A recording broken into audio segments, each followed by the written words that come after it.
What's up, gaming world? Welcome to a impromptu Road to E3 pre-E3 show from us here at the Short Pause. I'm Ben Boyce here alongside my compatriot, my compadre, my partner in crime, Mr. Brent Felsing. How are you this evening, sir? It's been a long day, man. I was at work all day today, trying to get caught up on the. This was pre E week, but this felt a lot like E3 week. I mean, I'm trying to keep up with all the news, catch all the trailers, so we can talk about them here. And man, it's just been a long day. I tell you, man, I'm looking at my sheet here, and it looks like E3 starts on either the 14th or the 15th here. I didn't know it started on June 6th. I mean, It's it's just been a plethora of news over and over and over every single day. New stuff getting revealed. I mean, stuff that we didn't even know about. yeah, And then we got a lot from Watch Dogs. We got a lot of stuff that I figured would have been filler stuff during E3, but hmm with everything that's been revealed this week, I got to wonder if this is going to free up a lot of room for some of these new IPs that we're hearing about. And some of the trailers that we saw this week, a lot of it was CGI. A hmm lot of like scripted trailers. Maybe that means we'll see some more gameplay, actual gameplay at these press conferences, bingo. and I think that could do very well. Bingo. I think you're onto something there, and we're gonna delve into that a little bit further as we get into the program here. Brent. We've watched a lot of E3s over the years. We've covered them for the last few years on the site here, and this has to be one of the busier lead up weeks to E3 that I can personally remember. I mean, it used to be at once upon a time. None of this stuff was leaked before the show. Now, there's all kinds of news that's just hitting us nonstop, left and right. I mean, this week has just been an insane amount. I mean, seemingly every minute of every day, there's a new insider talking about a new leak, and then there's a new video, and somebody's releasing a new trailer for. I mean, some of these games are like big time games too. Right. So Oh this yeah, is not like absolutely. this is not like small potato stuff here that we're Mm-mm. talking about. A lot of this stuff is worthy of the E3 stage. So it's pretty exciting. It's pretty interesting that they were what some of these companies were able to do this week. Mm-hmm. The first thing I wanna basically what we're gonna do here, Brent. We're gonna kind of recap the week that was. We're gonna get ready for E3 and kind of let people know, what our plans are for the show, so that you can follow us along. Um, First and foremost, visit us on our website, as always, www.shortpause.com. Follow us on Twitter at the Short Pause. I am at Piccolo930 on Twitter. You are the dude 1979 on Twitter, Yes, sir. right? Is that the right one? That's I know you affirmative. got all these permutations, man. I can't keep up with all your names. So the dude 1979 on Twitter. So follow us on there. But let's jump into some of the stuff that's been going on this week, Brent. At the top of this list, we had a story that came out today, and I still find this just incredibly fascinating. To me, this is the most fascinating story in gaming right now, and that's this mid-cycle console refresh that we've been talking about Mm-hmm. a lot on our podcast. If you're not listening to our podcast, you should be doing that. The Short Pause Gaming Podcast on iTunes, SoundCloud, and TuneIn Radio. But Sony came out today. Andrew House himself, our favorite Brit, he came out and he said, "Look, the PlayStation 4.5, it's real. This is a real thing. Everything you've heard about it, like we're making one of these things. But guess what? It is not going to be at E3." Mm. So a prediction I thought was like a low hanging fruit slam dunk is now is now turning into a loss Mm. for me in terms of my E3 predictions. I should have listened to Shinobi, man. He talked about this a few weeks back. He came out and he said that what he's hearing is that they're not going to reveal the PlayStation 4.5 until Paris Games Week, Wow. which I just thought I was like, man, I don't remember when that show is, but it's a little bit later in the year. I want to say October. Mm-hmm. So we've been hearing rumblings about the system coming out in either October or November. So I don't know. Maybe they're playing this the smart way and kind of holding in their cards to the last minute. But let's talk a little bit about what Andrew House had to say about the PlayStation 4.5. He confirmed some things that we've been bandying back and forth about.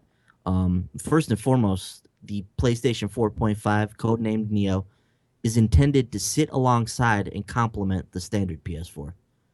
Um, Andrew House, he put it straightforward. We will be selling both versions of the console through the life cycle. Mm-hmm. So, we speculated about this. We talked about this a lot. And as has been reported, this Neo system is intended to exist alongside the existing PlayStation 4. All games will support the standard PS4, and we anticipate all or a very large majority of games will also support the high-end PS4. A couple questions with this now. Mm-hmm. Now, is he talking about all games, like in terms of every game that's been released from the beginning of the system, or are we talking about all games released after the Neo has come out? Mm-hmm. It's a vague statement, and it's kind of open ended and could be interpreted either way. Do you have any thoughts on the wording that House had to use here? Well, now that you mention it, I mean, I hope it's the former of the two. Where every game every game I mean, how basically. cool how cool would that be? Like if Oh they're yeah. able to do that, they're able to get these developers and people to go back and put a Neo mode into these games. Mm-hmm. And some of our like favorite early PlayStation 4 games could get a nice facelift. Mm-hmm. We've talked on the show about a game like Bloodborne or Infamous Second Son, like that game running at a locked 60 frames Mm-hmm. possibly at either a 1080p or maybe even a 1440p resolution. Mm-hmm. How cool would that be? No, I think that'd be really cool. Is my biggest concern, and it's something that everyone's talked about, is we just want all the games that worked previously on the PS4 to work on this thing, and we want Mm-hmm. all the games going forward to work on both systems. Yeah. My concern is that we saw it with the 3DS where they had a couple of games that worked specifically for the new 3DS, Mm-hmm. and I mean Sony is it's on a slippery slope with that. I mean, because you could sit there and say like your prediction is they'll show God of War 4 Mm-hmm. along running on Neo. Obviously that won't be the case here, but Yeah, that my obviously. concern. But I mean, if they want people to buy this thing, Sony could honestly just say, hey, this will only work on the Neo, Mm-hmm. which I think was I don't know, that's a tough one to swallow. But from a business perspective, to entice current PS4 owners to go out. I mean, you've got 45 PlayStation 4 owners out there right now. Yeah, over 40 million. I mean, can you really expect to have another 40 million buy the PlayStation Neo? No, and I don't think that's the case here. In fact, House he makes it a point here to say like this system is for the hardcore gamer. Right. He specifically notes that like, look, we understand that there's a casual audience that we've tapped into with the PlayStation 4. Mm-hmm. Like we hold the mind share in this current generation of gaming. When people think of video games, PlayStation 4 is one of the first things that rolls off the top of their head in the casual population. Right. So they understand that they have that consumer, but they also understand they have that hardcore PlayStation gamer, that gamer that's been with them through the PlayStation 3 and all the woes and the troubles that thing went through, Mm-hmm. and a gamer that's been here through the good years of the PlayStation 1 and the PS2. Like they understand they have that core audience that this type of system would cater to, and that's one of the reasons they're looking into doing this. For all of the various many reasons we've talked about on the podcast over the weeks and months. Mm-hmm. So I mean, I just think this is a hardcore device, and I think we can kind of read between the lines here, but it sounds like things are going to be as reported, where there are going to be no exclusive games for the Neo, and that's the way it should be. Mm-hmm. Now, Oh, sorry. yeah, go ahead, Brent. Well, I was Oh, going to go say, ahead. the weird thing about this whole announcement, even this announcement is strange to me, simply because to acknowledge that the PlayStation 4 the Neo is a thing seems to contradict what you'd want to do with a system like this. You'd want to have a big presentation to unveil it to, and of course the conspiracy theorist inside my head was like, I wonder if this was a reactionary move based upon finding out what the Scorpio may be capable of if it does in fact exist. You hear all these specs that we're getting thrown out. Obviously, we don't know anything; it's not confirmed. But it makes me wonder. Did Sony see these specs and say, "Whoa, A little cat and mouse. I mean, we've seen it before. There's always the speculation that at what is it, E3 2012. There's all that speculation that Sony's going to come out and be like, Sony changed the price before the show. There was all those rumors going around that people, they're not even rumors, just conspiracy theorists, and it makes me wonder, because how much of this business is reactionary, and I wonder. I mean, just judging by this announcement though by Andrew House, I mean, there wasn't a press conference, or it was just like a letter sent out, or like or a quick interview. It just seems strange to reveal or to acknowledge the existence of the Neo in this fashion. Like I would Yeah, expect a post on the blog or something, mhm. just something a little bit more that doesn't seem makeshift. Yeah, and that's something I wanted to ask you about is the strange nature of this. I mean, we're days before E3 here. Many people are expecting this to be revealed, with the exception of Shinobi. Should have listened to him. So many people are expecting the Neo to be on the E3 stage, and they come out, a few days before, and they're like, look, this thing's not going to be here. So, I have a couple thoughts about this, and maybe this is actually the smart move by Sony, because first of all, the system, by all accounts, will not be out until maybe October or November, like in Mm-hmm. that time frame at the earliest. Mm-hmm. This could be a 2017 thing. There's no official information on this. This is all conjecture, rumors, reporting, all that kind of stuff. So if indeed the system is not out until towards the end of this year at the earliest, maybe it does make sense to hold this unit, hold their cards close to their vest so that they can continue to move through the stock of the regular PlayStation 4 that's out there Mm-hmm. before the inevitable price drop. Right. They're definitely. I mean, there's no question in my mind that they're going to drop the price on this thing before the Neo comes out. I'm 99% sure of that. Mm-hmm. And House also said that this thing's going to be more expensive than the current PS4. Obviously, no shocking bit of info there. Right. But the current PlayStation 4 is 350 retail. So this thing's bare minimum a 399 unit. Right. We can definitely infer that. And I think by the time the Neo does come out, the standard PS4 will be either 299 or some are even going as low as 249. I don't think they'll go that low, but I think 299 is the number for the standard PS4. Mm-hmm. So, are they just making a brilliant move here by just holding this system until the very last minute?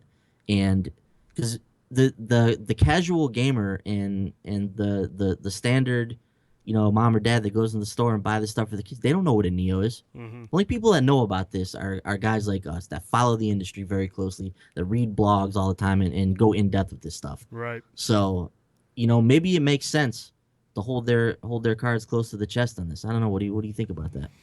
I mean, it very well could be. I mean, I'm sure neither Microsoft or Sony wants to tip their hand or show their hand on what these systems are going to be capable of. I mean, Sony has enjoyed a nice large lead. Microsoft is no slouch. They're not going to sit back and let the PlayStation 4 run away with the console generation. So, I mean, I think they're both going to just play it real close to the chest, kind of feel each other out, see who. I think they're both waiting to see who will go first with this thing. Maybe so, man. I mean, is there a chance that they would tweak the specs on this thing if they get wind of what the Scorpio's doing, or is there a chance that they make a kind of 11th hour switch on this? Look, I don't know console development. I don't know anything. I don't Mm-hmm. know what it takes to make a tweak like that.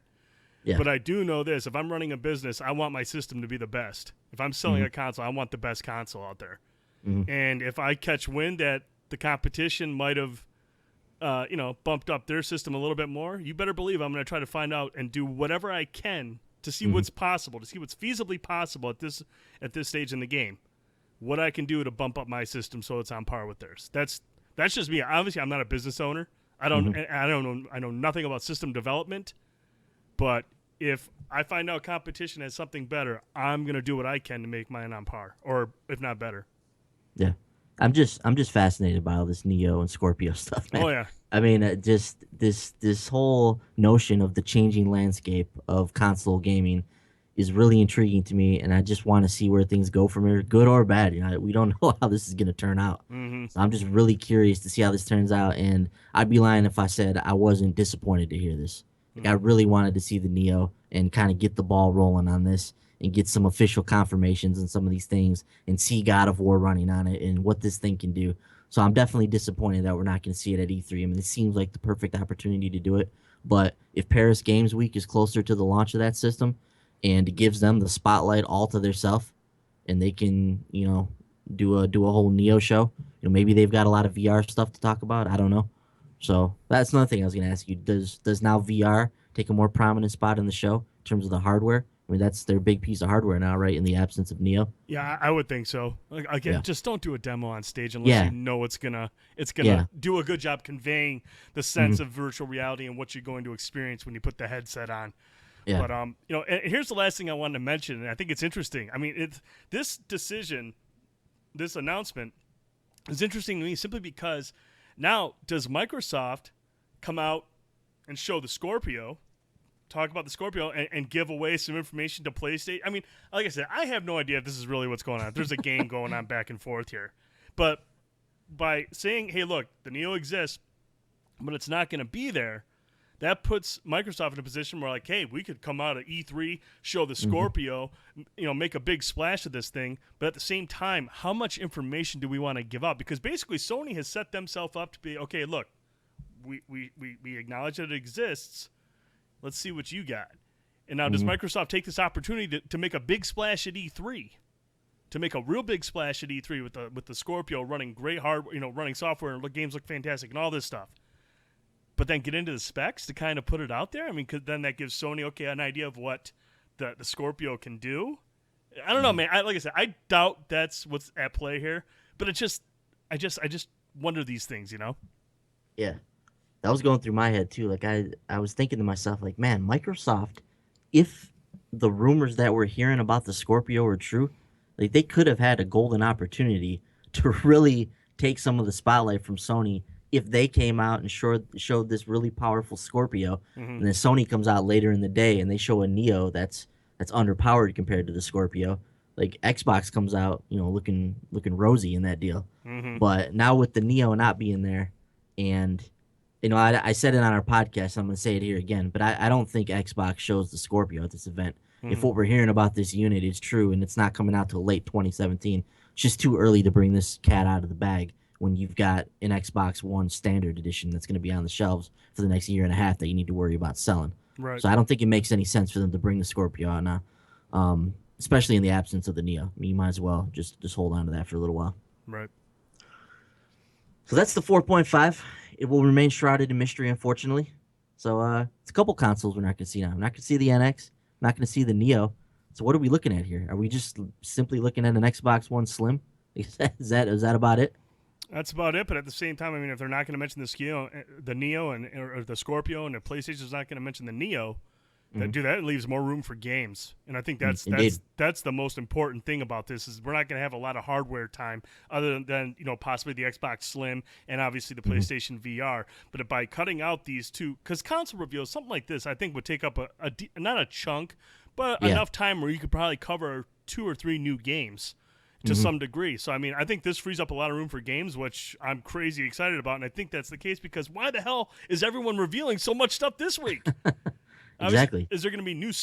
This makes me wonder how much new stuff are we going to get? But I digress. It's intriguing, man. And speaking of those games, how about Injustice 2? Oh boy! I mean, I watched this trailer like 40 times, and I was just pumped watching this thing. We got Batman fighting Superman, fighting the Flash, and Aquaman's in there, and Supergirl, and all the superheroes in there. They're all kicking each other's ass, and then we get a little bit of information about this game. We find out about this RPG element, about this loot grinding, and this gear system that's going to be in the game. And man, my blood was boiling. Like I was like, wow, I need to play this game like right now. What'd you think of the trailer, man? What'd you think of what you read about Injustice 2? This sounds badass to me. I'm not a massive. Obviously, you know this. I'm not a fighting game fan. No, I never heard it.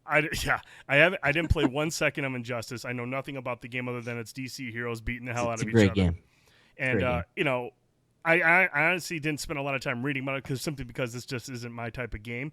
But from the trailer was freaking sweet. I mean, this was an awesome trailer. It was awesome seeing Supergirl lighting up Superman for a quick second. I was like, okay, so all bets are off here. Everyone hates everybody, but. No, I mean, for fighting fans, I know there's a lot of people excited about this game. I know there's a lot of people that love the franchise, and I thought the trailer looked great. Yeah.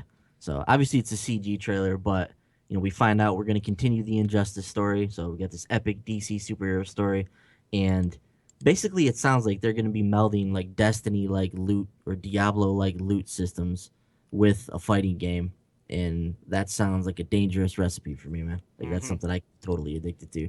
Injustice 2 looks awesome, though. It's actually going to be revealed prior to E3 at a Mortal Kombat tournament the Saturday before E3 starts. So if you want to get in and see, like, the first gameplay footage of the game, check out the Mortal Kombat tournament. It's going on tomorrow as we're recording this. You mean today? Today as we're recording this, yeah. We're live streaming. Yeah. We're not even recording, dude. It is happening today. Yeah, we are in the moment. I'm not used to this live stuff. So, Trying to get pretty with the wild. times, dude. Can't wait for Injustice, though. That was a really cool reveal. Another game I'm pretty excited for, Brent. Final Fantasy 12 remaster. Hmm. We've heard rumblings of this for a while now. There was that famous leak at one of the Final Fantasy concerts that was quickly denied, but obviously turned out to be true. And I'll tell you, man, when these people that don't normally leak stuff just let stuff slip, typically it's the real deal. Right. They're not in the industry like that, and they don't really get into NDAs and all that kind of stuff. They have slippery tongues. They let stuff like this slip. So we heard about the Final Fantasy 12 remaster a while ago. We got a trailer for it Hmm. exclusively to the PlayStation 4 as well. So yet another Final Fantasy remaster exclusive to the PlayStation. Now, wasn't there something specifically like about this game that stood out compared to other Final Fantasy games? It's a different Final Fantasy from what I understand. I've never actually played Final Fantasy 12. It came out late in the PlayStation 2 life cycle. Hmm. It was a bit of a divisive game. Some people really swear by this game, like it's their favorite Final Fantasy. Some people didn't care for it. It's Hmm. it's a different Final Fantasy. It's a unique Final Fantasy with unique systems, from what I understand. I've never had the chance to play it. I'd really be interested to check it out on the PlayStation 4. I'm sure it's gonna look great. If the 10 remaster was any indication, Mm. I'm sure this is gonna look stunning when it comes over to the PlayStation 4. Did you get a Right. chance to watch this trailer at all? I did. Looked pretty good. Yeah, yeah. Looks like it could be a sweet game. Hmm. Another trailer we saw drop this week, Brent. Ukulele delayed till Q1 2017 now. Oh So we'll just no. throw it in there with some of these other games that are filling up those.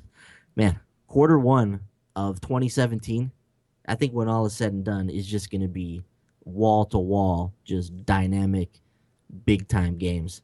I don't know that many people would classify ukulele as that, but I personally would classify it as that because it kind of harkens back to those old 3D platformers that we used to love. They used to be plentiful. It's Hmm. made by the people that made Banjo Kazooie. We got a nice meaty trailer of it that showed gameplay and showed some of the different stuff that we're going to be doing in this game. Brent, do you have a soft spot for these games, like for the Banjo Kazooies, for the 3D platformers of yesteryear? And is ukulele something you're interested in? Uh, Full disclosure, I know nothing about this at all. This type of game. Okay. No, never played Banjo or even Mario 64 or Spyro, like any of these 3D platformers Yeah, from. Mario 64. I mean, Yeah. honestly, when I saw the ukulele trailer, immediately I thought of Knack for some Hmm. reason. Well, um, this is definitely, Knack was trying to harken back to hmm. games like this. Wasn't successful in that, but. Yeah, and my opinion of Knack is less than favorable, but Hmm. I know a lot of people like the Banjo Kazooie and whatnot. And I know Bender speaks very highly of it. So I mean, this is something I Yeah. definitely look into. But in another game, this kind of reminds me of is Ratchet and Clank. Hmm. So no, I mean this looks cool, but this isn't like a big like oh my a devastating delay. Yeah. Yeah. I got you. And I don't even. Yeah, I know they were shooting for 2016, but we didn't have like a solid release date on this, as far as I knew. Hmm.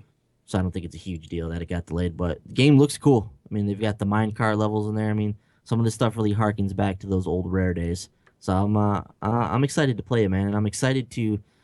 I hope this platforming renaissance like sticks. I hope with Ratchet and Clank, with ukulele, and maybe that Crash Bandicoot guy rears his head at some point again. But as these platformers get back in the spotlight, I'm interested to see how they're received. Ratchet and Clank obviously received very well, Hmm. sold very well when that came out. So that if that says anything, people are interested in these games. They wanna see some more of these. Hmm. Brent, a couple days ago, Destiny's Rise of Iron was officially revealed, and boy, this looks to be a sizable content update. It will be out September 20th. It's going to be $29.99. $29.99, not $39.99 like the Taken King.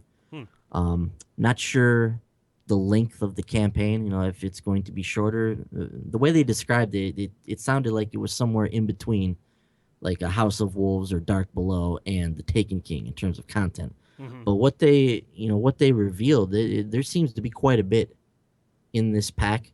We're getting a new raid, Hmm. a new enemy type. It's kind of like what the Taken were to some of the Hive and the can't even think of their name now. The Who are the Cabal. soldier guys? The Cabal. Yeah. Hmm. So like they were to the Hive and the Cabal. This new type, this the Slayer or Slasher. I can't remember. The Slicer. The Yeah. Slicer Fallen. It's kind of this mutated Fallen that enemy that we're going to be taking on in this expansion now. You've got a new area, the plans on Earth. Uh-huh.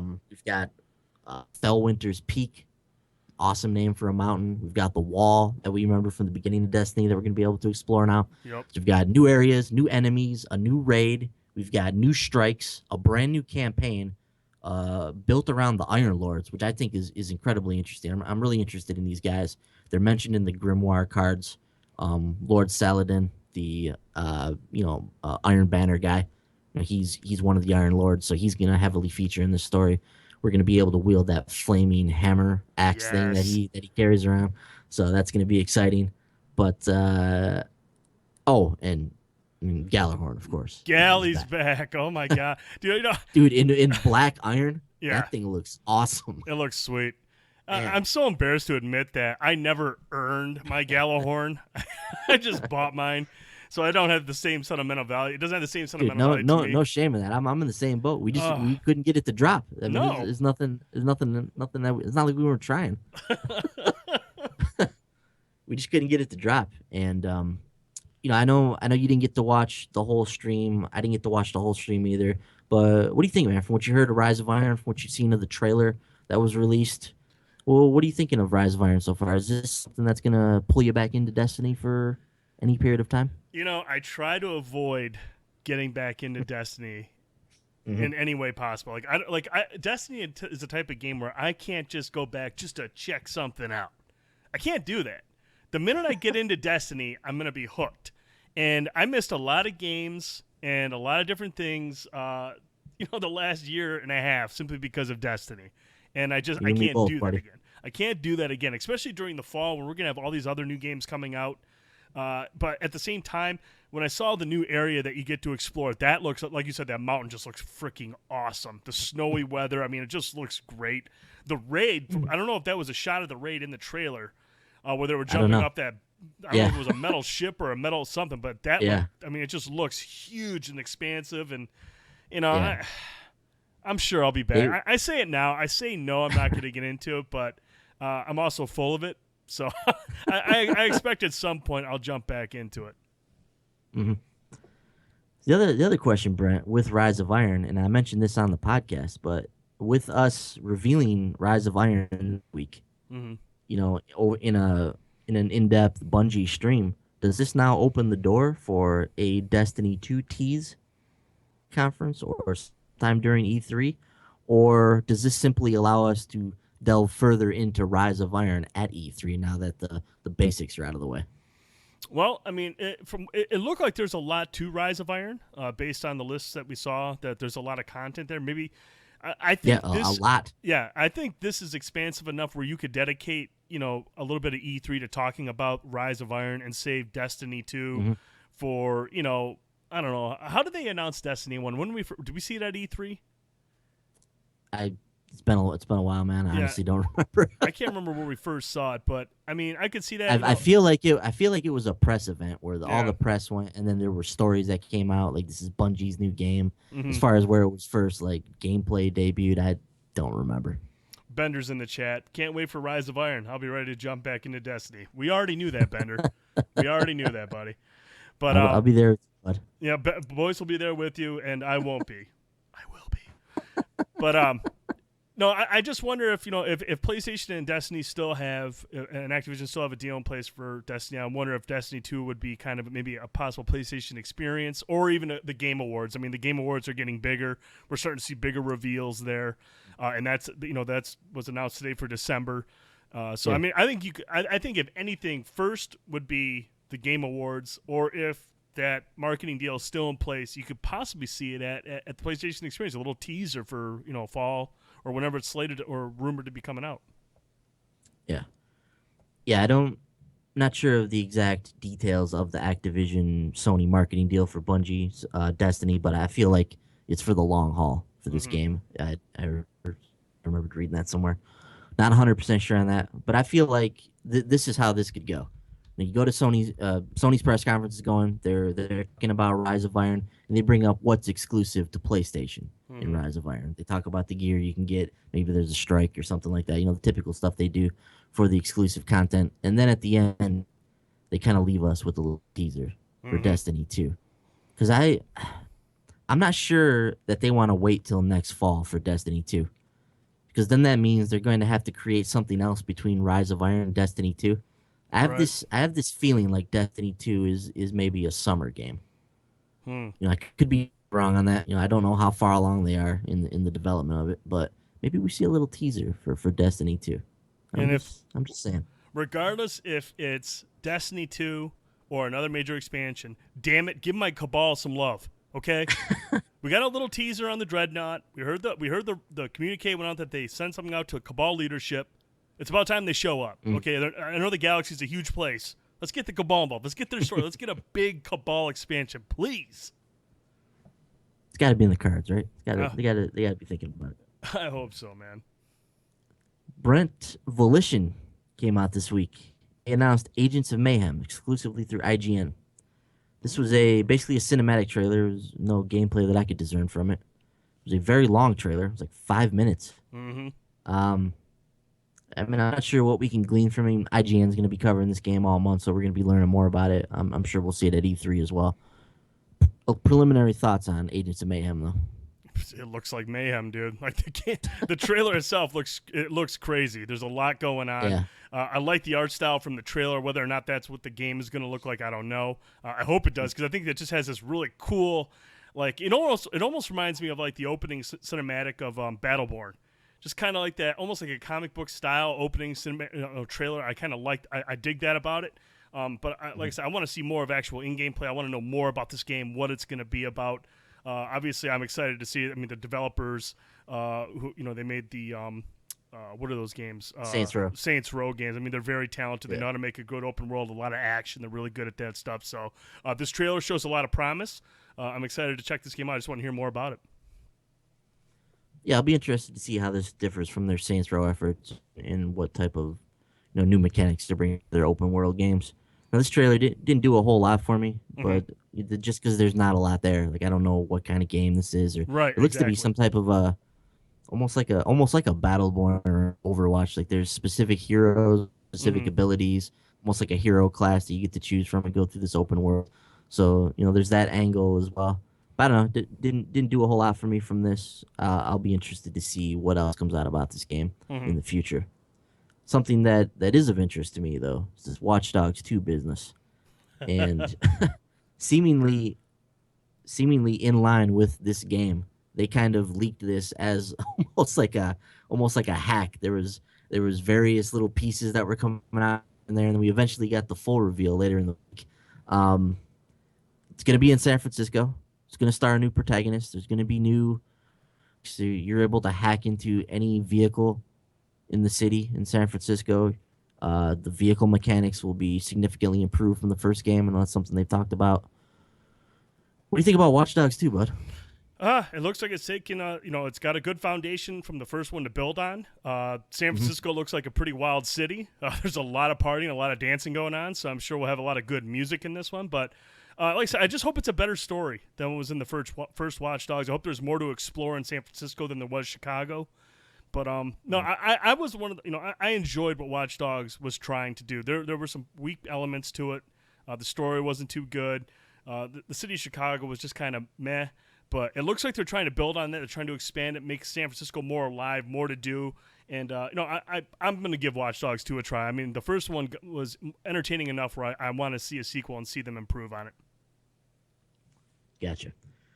Yeah. So now, does this open up where we can see like a big like gameplay session at the Ubisoft press conference? What do you think the plan is for Watch Dogs 2 at E3? Oh, God, I mean, this game launches what, November?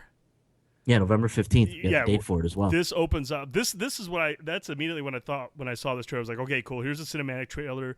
Get the hype going. Get people excited for it. And then during the press conferences, where you're going to see like a live a gameplay demo for sure. Oh, absolutely. I mean, that's a slam dunk. I mean, is this the way to do this stuff, Brent? In your eyes, like let's think back to what Bethesda did with Fallout last year. Hmm. They kind of got the preliminary stuff out of the way. They revealed Fallout 4. They gave us that beautiful cinematic trailer. It was 2 or 3 minutes. It was a really nice trailer. That stirring Fallout music got you excited for the game. And then when the Bethesda press conference rolled around, like they already had the game out in the open. You already knew the basics of Fallout 4. Now we can get into the meat of the game, and we can really give you this sterling presentation about what this game is going to be. And Mm-hmm. they came out and delivered a 15, 20-minute presentation on Fallout 4 that took everybody's breath away. Like, is this the way to do this stuff? Get this basic preliminary stuff out of the way, get the reveal out in the open, and then delve a little bit deeper into the game during the conference. Oh Like, yeah. is that the way to do this now, or do we then start to lose some of the impact of the big reveal at the event that we weren't expecting? No, man. I mean, I like this approach. I like getting this. Look, trailers are cool. The gameplay Mm-hmm. is what's going to sell me. A trailer doesn't sell me. A trailer hypes me up. A trailer Mm-hmm. hypes me up to see gameplay. If you release the trailer the week before E3, you generate that hype. And then when you go into the conference and you see the gameplay, boom, sale. I mean, that's Yeah. just that's how it is for me. I like trailers; they're cool, they're really awesome. Like you said, the cinematic trailer for Fallout 4 got me going. I was pumped, and then when I Yeah, finally got saw a lot of people going. it got a lot of people juiced. And Yeah. then when we finally saw gameplay, when we finally saw stuff, that's where I was sold. So I think that's a smart move is to go with do the reveal, do your trailer, get everyone hyped, boom, Mm-hmm. and then knock them out with gameplay. I mean, there's no doubt what Bethesda did last year with Fallout was very successful. So Mm-hmm. there's no knocking that model. I think that can be a successful model when it's executed as well as they did it. I don't know. Part of me still likes to see that reveal during the E3. You like to see that surprise. That's so hard to keep in Mm-hmm. the internet Twitter age that we live in now. So can anybody keep a secret anymore? No. It's tough, man. Yeah, it's damn near impossible. So everybody's searching for that 15 minutes of fame. Everybody's trying to get that scoop and get the next big bit of news out there. So I don't know. Speaking of leaks and scoops, how about Dead Rising 4? Mm. This thing looks all but official. We've got a poster in this picture. Could it be doctored up? Sure, but it looks pretty legit. We see Frank West, the original protagonist of the game, on this poster. We're hearing rumblings of this game being a full on remake of the first game in the series, starring Frank West, going back to that mall and kind of doing some different things with what was established with that game in terms of its foundation. What do you think about what you're hearing about Dead Rising 4? I mean, I feel pretty confident like this is going to be a showpiece of the Microsoft conference. You know, my feelings on Dead Rising are, eh. Have you played the first one? I never played the first one. Okay. I played the second one. Mm-hmm. Didn't care for it at all. Yeah. Maybe it's just because I never played the first one. I jumped into the second one, heard a lot of hype. I couldn't get into it. I picked up Dead Rising 3 at launch for the Xbox One, played a little bit of there. It didn't grip me there. So maybe I'm just thinking I'm just not into this franchise. I have no problem with zombies. I actually love killing zombies. It's hilarious and fun. Mm-hmm. But at the same time, there has to be something to the game to grab me. And I know there's a lot of weapon customization in the Dead Rising games, and those were really cool. But it was just something about the game itself. I couldn't get into it. Maybe I didn't give it enough time. Maybe I should have spent more time playing it. I don't know. But for whatever reason, I just could not get into any of these Dead Rising games. Mm-hmm. And this one kind of has that Dawn of the Dead, like that mall setting that's famous in a lot of Yeah. these zombie movies. Oh yeah. And that was what the first Dead Rising was famous for. Like you were going through this mall and you could literally like destroy these zombies with anything at your disposal. I remember there was a Mega Man costume you could finally. There was a lot of cool stuff in that game. I didn't get to play it a whole lot. I didn't have an Xbox 360 when this first came out, Mm-hmm. so I kind of missed the boat on Dead Rising. But I remember a friend bringing his game over, and I was fighting that famous clown boss and playing through the game a little bit, and it was pretty cool. So I think they could do some really cool stuff with the next gen version of that initial Dead Rising. Mm-hmm. People seem to love Frank West more so than some of the other protagonists that have been in this series. So probably wouldn't be a bad move for Dead Rising 4 to revisit that first game and kind of give it the next gen treatment. Mm-hmm. Persona 5, Brent. Ooh. We have a release date, and it is not September. It is not day and date with the Japanese version. I was thinking at the time that might be a thing, but it is not. It is now a February 14th, 2017 title. And like I mentioned, this first half, or this first part of 2017, shaping up very nicely. We have Mm-hmm. Horizon coming out a few days after this game. So, Persona 5, man, from what you've seen of it, is this something you might dip your toe into a little bit with your newfound love of RPGs? You know, the problem with having a newfound love for RPGs is trying to play them all. And these Yeah, aren't good luck. games. These aren't games that you can just, even if you go hard for 20 hours, you have just a Oh, fraction of the game. yeah, you're And like past the title screen. I mean, dude, this is I have so many of these games on my Vita that I've started that I've really enjoyed, but I have no time to play them. And Mhm. it drives me nuts. I mean, Persona 5, I'm sure will be a fantastic game. Persona 4 Golden was super fun. I've enjoyed what I played. I already know, but I already know I spent a lot of time on Persona 4. I know I have a lot of time invested in that game. And I also know that I haven't even scratched the surface of what you can do in that game.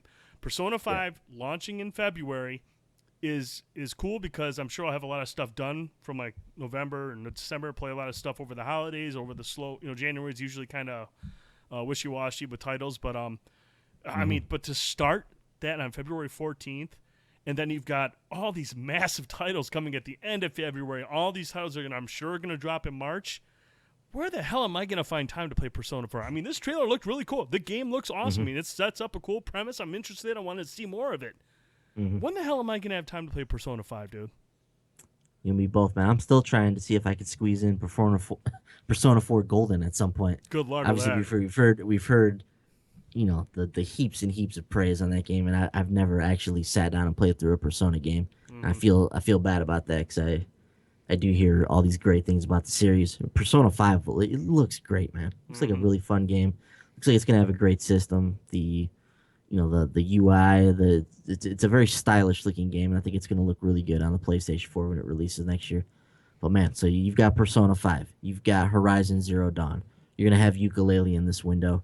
You're gonna have Mass Effect in this window. Oh, You're gonna have a lot of stuff as these companies, as we've talked about, try to get games out before the end of this fiscal year, which is mm-hmm. March 31st. So these first 3 months in 2017 are going to fill up nicely, I believe, and we are going to be inundated with titles, and probably some top-notch titles during Mm-hmm. that window there, man. So get your wallet ready. It's coming. Speaking of get your wallet ready, XCOM 2, September Yes. 6th. No surprise here, I don't think, to anybody that this is coming to consoles. The last one came to consoles. It was very successful on there. People were just, it was basically a matter of time. They played the PC angle when the game first came out. Most of us were like, this is going to hit consoles at some point. Oh yeah. We have a release date, September 6th, which I think is a good release date for this game. This is kind of pre-fall rush. We're just getting into the rush of the fall. This is kind of give you a few weeks to play around with XCOM before some of these big titles Mm-hmm. start releasing. So this is a good release date for this game. It'll be on the PS4 and the Xbox One. Brent, you excited to? I mean, I know you've been playing this on your PC a little bit, but you'll be able to get on there and earn some trophies now, man. Trophies make everything better. So yeah, Trophies make the world go around. yeah, I'm definitely down for XCOM 2. I know Frankie's going to want to talk about this on the next podcast, so we'll save that for him. I know he's going to be super excited. I'm super excited for this, and I hope we see more about what we can expect from the PlayStation 4 and the Xbox One versions. Maybe there's some new changes. I'm curious to see how it works with the controllers, because it works very good with mouse and keyboard on the PC. So getting the most out of the controllers will obviously be a big part of this, but how it runs, what kind of new content, will the DLC that's been released on PC make its way into it? I'm sure it will, hopefully.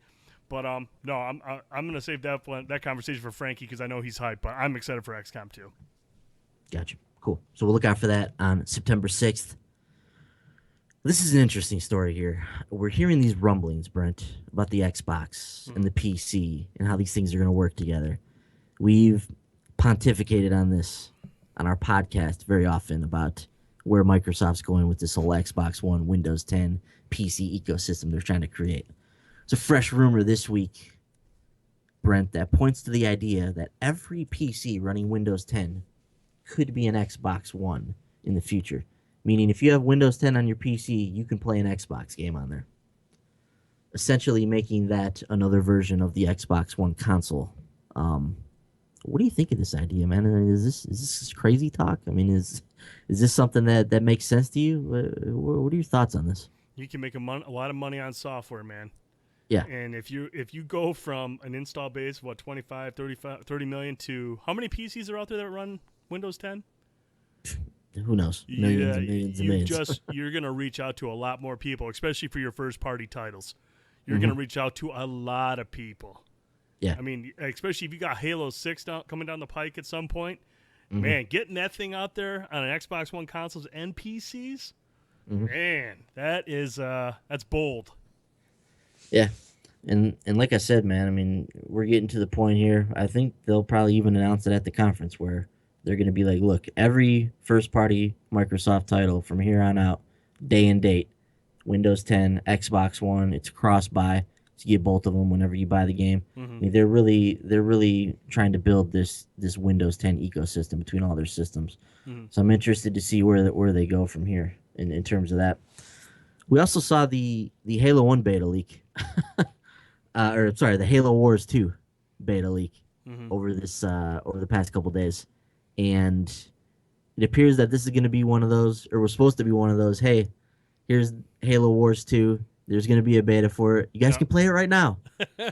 Guess what? We already know we're going to be able to play it right now because we know it's running June 13th through the 20th. Somebody hit the button early on this. Oops. So whenever Halo Wars 2 makes an appearance during the Xbox conference, there will be a beta attached to it. You will be able to download it probably right after the show. Mm-hmm. So you can look forward to that. See, maybe scratch that XCOM itch through Halo Wars. See, I've never played Halo Wars. I didn't realize it was an XCOM type of game, a strategy game. Strategy game, yeah. I'm actually interested in that now. But at least I don't have any experience with the first one.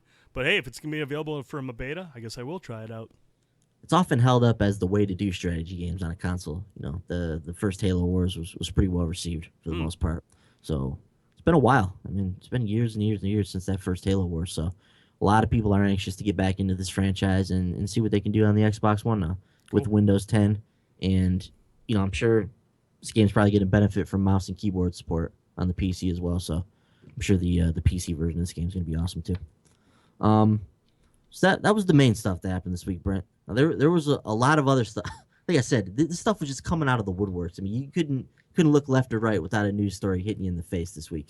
So there's a lot of other stuff that happened this week. We tackled some of the big ones in our eyes that happened this past week. From what else went on, man? Is there anything else that stands out to you that you want to mention before we wrap up the show here? Dude, you know, the only thing I want to give a shout out to that looks like it's improving on the last one quite a bit is Deus Ex: Mankind Divided. I don't know if you watched the gameplay. Dude, demo. I did not get a chance to see the stream. I was working at the time. I was busy. Tell me about it. Tell me about it. Dude, it takes place in Prague. Like, it's not in Detroit like the previous one.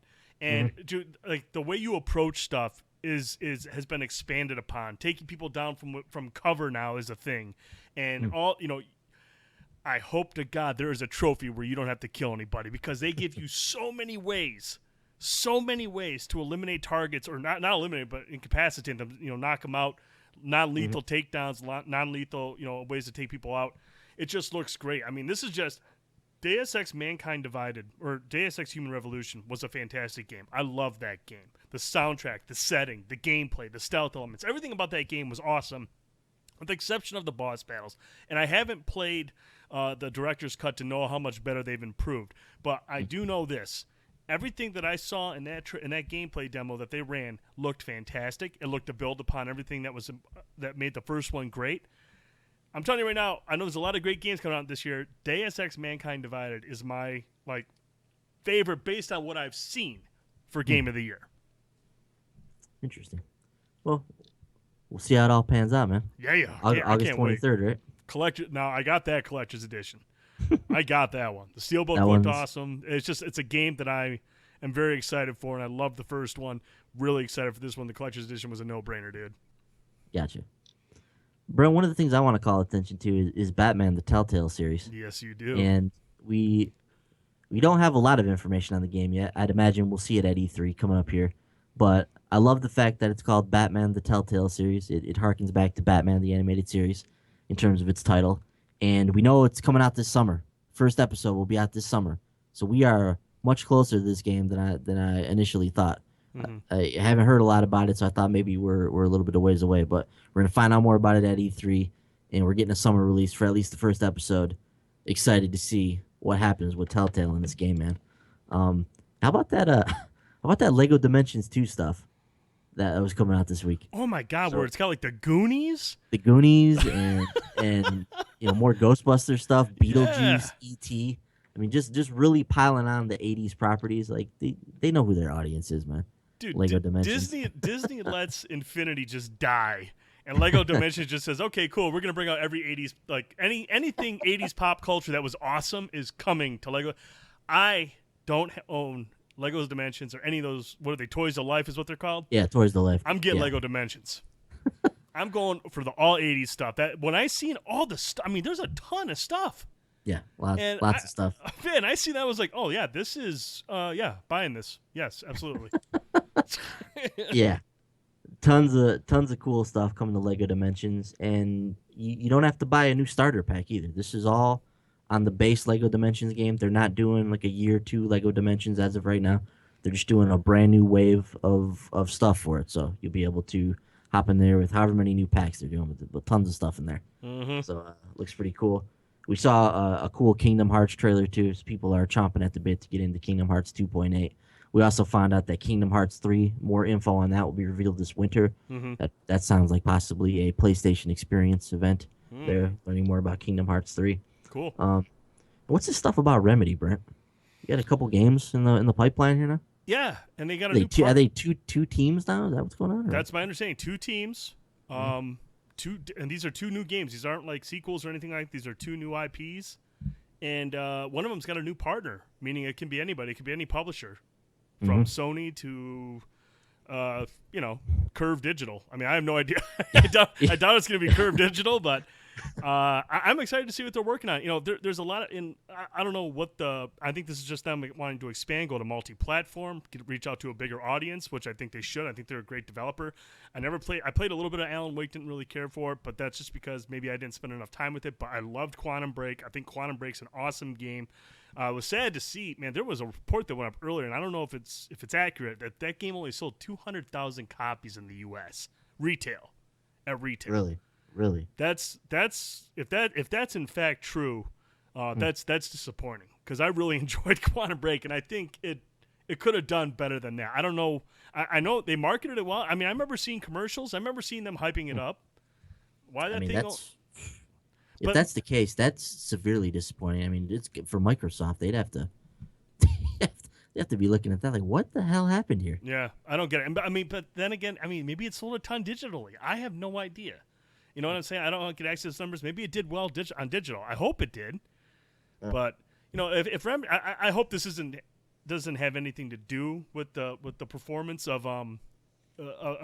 Quantum Break. I hope this is just them trying to reach out to a wider audience, which I think they should. I think they're a good developer. But if they're going multi-plat, I mean, I hope at some point they revisit Quantum Break, because damn it, they left an opening there for a really good series, a really good franchise. Like, I want to know. I mean, there's no way you cannot have a sequel to that game. There was so much at the end, that final scene, the final the final segment of that show. There's a lot set up there, and for them not, and if there's not going to be a Quantum Break 2 anytime soon, that's disappointing. I hope they revisit that. Yeah, we'll see what happens. I mean, they can't be very far into either of these 2 games. No. One would assume. Yeah, they're not renowned for kicking out games quickly either. Yeah. So there's 2 AAA games in the pipeline. There's a strong possibility that at least one of these arrives on the PlayStation 4 in some capacity, in addition to the Xbox One.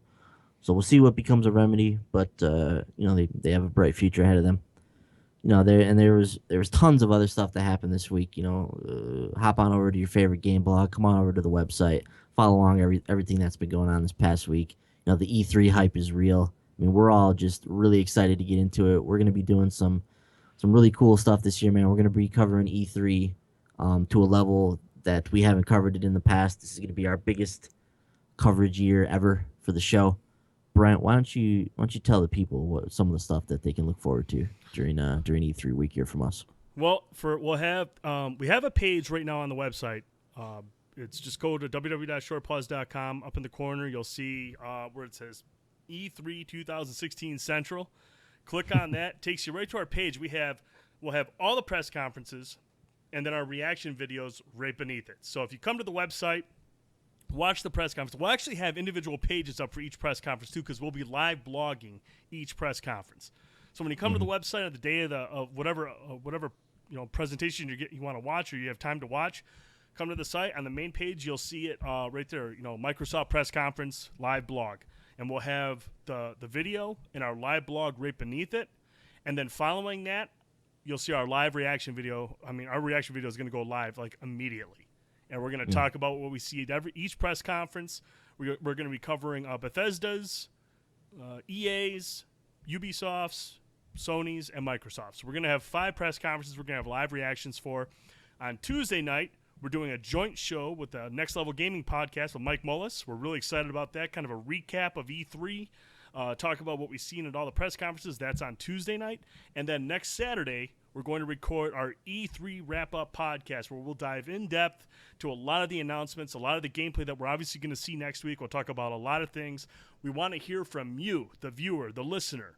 If you, after E3's done, next week, after you've had time to have it all gestate and you got everything to soak in, you got time to sleep on it, or if you even were able to sleep. I'm so jacked E3 week, I can't sleep. I have to take like 6 melatonin.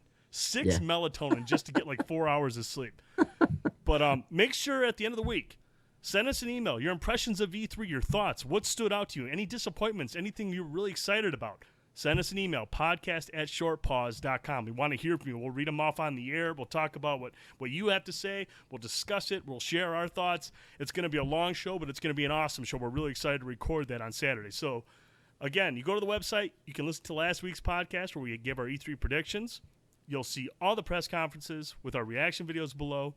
Tuesday night, we'll be with the Next Level Gaming podcast doing a joint show. And then the following Saturday, we'll record the podcast for our E3 recap and impressions. Sounds like a sterling lineup, man. Can't wait. We're gonna age like 20 years this week. It's gonna be hectic, but it's gonna be fun. I love E3 week, baby. Yeah, me too, man. It's one of my favorite times of the year. Some people like to complain and just talk about all the just make this a negative event. But I just love to just sit there and just soak in everything that goes on at E3, all the cool announcements, and I hate to get into all the negative stuff. So I'm really looking forward to just kicking back, watching the show, cover for the site, talking games with you guys, and just seeing all the cool stuff that we're gonna see for the rest of 2016, for 2017, maybe even some 2018 stuff thrown in there too. So we'll see what becomes of it. But I'm really pumped, man. Make sure you're following us at The Short Pause on Twitter. We are going to just flood the Twitter waves with all the news that comes out of E3. We'll have trailers, pictures. I mean, you can basically just follow us on Twitter. You'll be able to keep up with everything that's going on with E3. So make sure you're following us there. Of course, visit the website, like you said, Brent, www.shortpause.com. Go to our E3 page, follow along. Can't wait, man. Can't wait to do the live blogs and the reaction videos and watch the conferences. It's going to be a great time. So that's going to do it. We are ready for E3 now. We've recapped the road to E3. We are here. The show is imminent. And things get kicked off 4 o'clock. 4 o'clock Sunday with the EA Play event. And I'm expecting that conference to be explosive. I mean, some of the stuff that we are destined to see there with Titanfall 2, Battlefield 1, Mass Effect, probably some Star Wars stuff. Yeah. This is going to be a beefy conference to get things kicked off. And then Bethesda is probably going to knock it out of the park later that night as well. So it's going to be an exciting start to the week. Any last words, bud, before we get out of here? No, but be excited for those live reaction videos. They're going to be a good Please time. be excited. We're going to have Frankie. We're going to have Bender, Boyce, and myself. We're all going to be on these live reaction videos. It's going to be insane. We're not going to go into too much depth in the live reaction videos, but we're just going to just talk about everything, how we're feeling, how these shows, moved us. What are we excited about? Stuff like that. Again, a lot of the in-depth conversation will be on the podcast, so make sure you subscribe to the podcast on iTunes. You can listen to it on TuneIn Radio as well as SoundCloud. Cool. Well, that's going to do it for us. I'm Ben. That's Brent. Piccolo930. The Dude 1979. That's our Twitter handles. Follow us on there. Thanks so much for watching the video. We'll see you guys during our E3 coverage. Please be excited. Please be excited. Good night, everybody. Good night.